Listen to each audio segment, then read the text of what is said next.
Everyone, कैसे हैं आप सभी। आई एम श्योर कि आप सभी लोग ठीक होंगे। तो चलिए हम लोग आज का वीडियो स्टार्ट करते हैं। आज के वीडियो में हम लोग जो है एक 5 नंबर का क्वेश्चन डील करने वाले हैं। ये काफ़ी इंपॉर्टेंट क्वेश्चन है जो हमें हमारी अंडरस्टैंडिंग में भी हेल्प करेगा और प्रीवियस ईयर में भी पूछा गया था। तो आप लोग को ये स्टडी करना काफ़ी इंपॉर्टेंट है, ठीक है।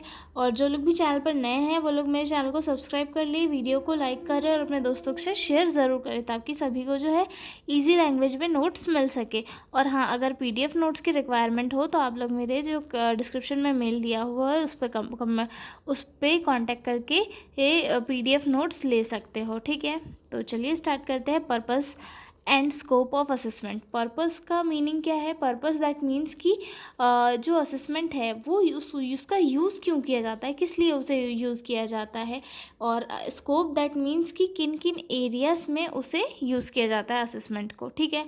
तो सबसे फर्स्ट देखते हैं हम लोग पर्पस ऑफ असेसमेंट की क्या क्या पर्पस है असेसमेंट के, ठीक है। The main aim of assessment to support learning and improve teaching. Here are the main purpose of assessment.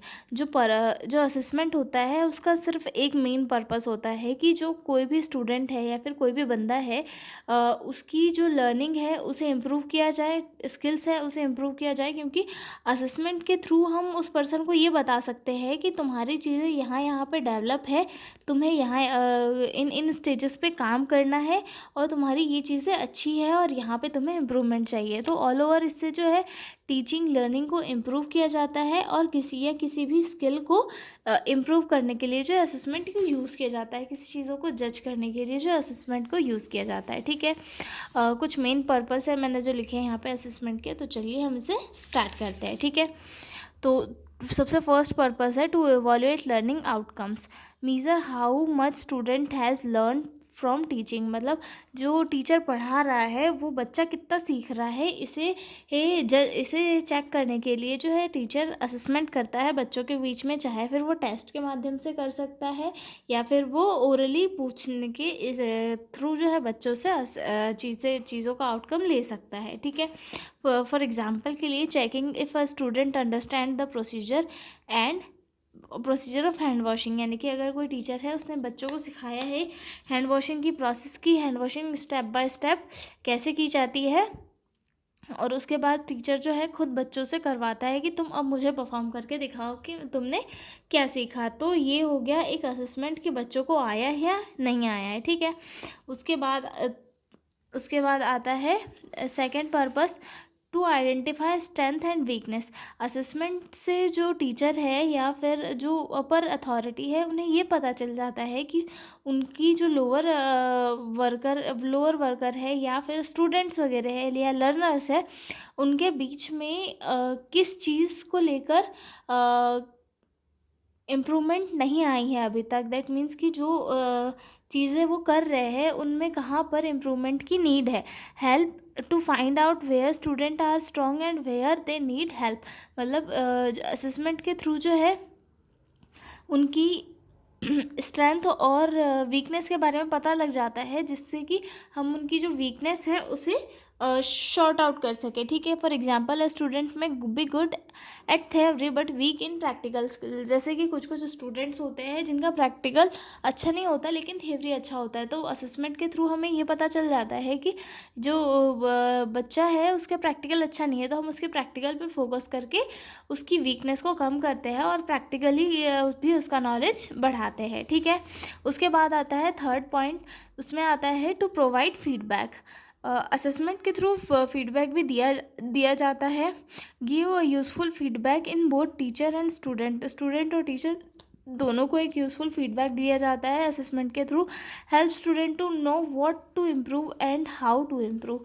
इसके थ्रू बच्चों को ये भी पता चल जाता है कि कहाँ पे उसे अपने आप में इम्प्रूवमेंट लानी है और कैसे कैसे चीज़ों को सही तरीके से करना है, ठीक है। उसके बाद आता है अगला हमारा पर्पस, वो है to guide future teaching. Future teaching में भी जो है काफ़ी इंपॉर्टेंट होता है। Teacher use assessment result to adjust their teaching methods. यानी कि टीचर जो है असेसमेंट के जो रिज़ल्ट है उन्हें काय में यूज़ करता है अपने टीचिंग मेथड में। कभी कभी ये होता है ना कि टीचर की टीचिंग मेथड से हमें समझ नहीं आता है, तो फिर टीचर असेस करता है चीज़ों को, और फिर जो है वो अपनी टीचिंग मेथड बदलता है, और उसके बाद में हमें जो चीज़ें अच्छे से समझ में आने लगती है। ठीक है। To help planning remedial classes और रिविज़न सेशंस, मतलब रिविज़न सेशन और रेमेडियल क्लासेस को प्लान करने के लिए भी असेसमेंट काफ़ी इंपॉर्टेंट होता है, क्योंकि असेसमेंट के थ्रू ये पता लग जाता है कि बच्चों को कहाँ कहाँ पे कौन सा पोर्शन नहीं आ रहा है, और जो पोर्शन बच्चों को नहीं आ रहा है उस पोर्शन को टीचर जो है रिवीजन में डिटेल में एक्सप्लेन कर देते हैं। ठीक है। टू मोटिवेट लर्नर, अगला पर्पस है to motivate learner, encourage student to study to better create a sense of achievement and responsibility, यानी कि असेसमेंट के थ्रू जो है बच्चों को मोटिवेट भी किया जाता है कि आप लोग ऐसा करिए, आप लोग ऐसा करिए, आपको पढ़ना चाहिए, ये सारी चीज़ें जो है मोटिवेशन के थ्रू बच्चों में आ जाती है, और उनकी जो रिस्पॉन्सिबिलिटीज़ है वगैरह भी इम्प्रूव होती है। ठीक है। उसके बाद आते हैं हम लोग स्कोप ऑफ असेसमेंट। अब क्या क्या स्कोप हो सकते हैं असेसमेंट के। ठीक है। Scope means how widely where assessment is used. Assessment is not only limited to exams; it has a broad use in education and training. Scope of assessment इसका मीनिंग है कि कहाँ कहाँ पे असेसमेंट का यूज़ किया जाता है। ये सिर्फ जो है एक लिमिटेड एग्ज़ाम तक ही नहीं है, ये इसका यूज़ जो है काफ़ी ब्रॉड है, एजुकेशन सेक्टर में, ट्रेनिंग सेक्टर में, आईटी सेक्टर में, और हर सेक्टर में जो है असेसमेंट का एक बहुत ही इम्पोर्टेंट रोल कॉल है, और जो पब्लिक है वो असेसमेंट को हर जगह पे लगभग यूज़ में लेती है। ठीक है।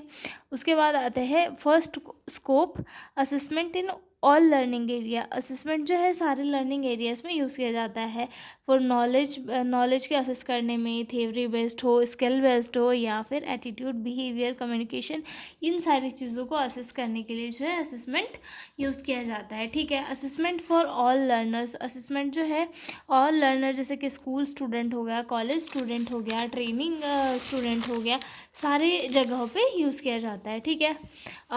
इसके बाद कुछ वेरियस टाइप ऑफ असेसमेंट आ गए, यानी कि जो है कुछ टाइप के असेसमेंट होते हैं, जैसे कि फॉर्मेटिव असेसमेंट, यानी कि ऑनगोइंग ड्यूरिंग लर्निंग। मतलब फॉर्मेटिव दैट मीन्स कि जब हम बच्चा लर्निंग कर रहा है उस टाइम पे असेसमेंट, जैसे कि क्लास टेस्ट हो गए। ठीक है। और समेटिव असेसमेंट दैट मीन्स कि at the end of learning, यानी कि जो जब सिलेबस ख़त्म हो जाता है, ईयर ख़त्म होने में रहता है, तब बच्चों का असेसमेंट करना, जैसे कि फाइनल एग्ज़ाम्स। उसके बाद आते हैं पीयर एंड सेल्फ असेसमेंट, यानी कि खुद ही अपना असेसमेंट कर रहे हो उसे पीयर या उसे सेल्फ असेसमेंट कहा जाता है। ये पीयर असेसमेंट दैट मीन्स कि हमारे जो क्लासमेट है, हमारा जो एक पीयर ग्रुप होता है, उसके बीच में असेसमेंट। ठीक है। उसके बाद आते हैं useful of all education setting, मतलब ये जो है हर एक एजुकेशनल सेटिंग में यूज़ किया जाता है। ठीक है। School, college, training centre, health care settings, online learning platform, हर जगह पे जो है असेसमेंट को यूज़ किया जाता है। असेसमेंट को हॉस्पिटल में यूज़ किया जाता है पेशेंट की कंडीशन देखने के लिए। ठीक है। तो आई एम श्योर आपको ये 5 नंबर का क्वेश्चन समझ में आ गया होगा, और अगर PDF नोट्स चाहिए हो तो मेरा जो डिस्क्रिप्शन में मेल दिया है उस पर आप कॉन्टैक्ट कर सकते हो। ठीक है। तो मिलते हैं हम अगले वीडियो में एक नए क्वेश्चन के साथ, तब तक के लिए बाय बाय।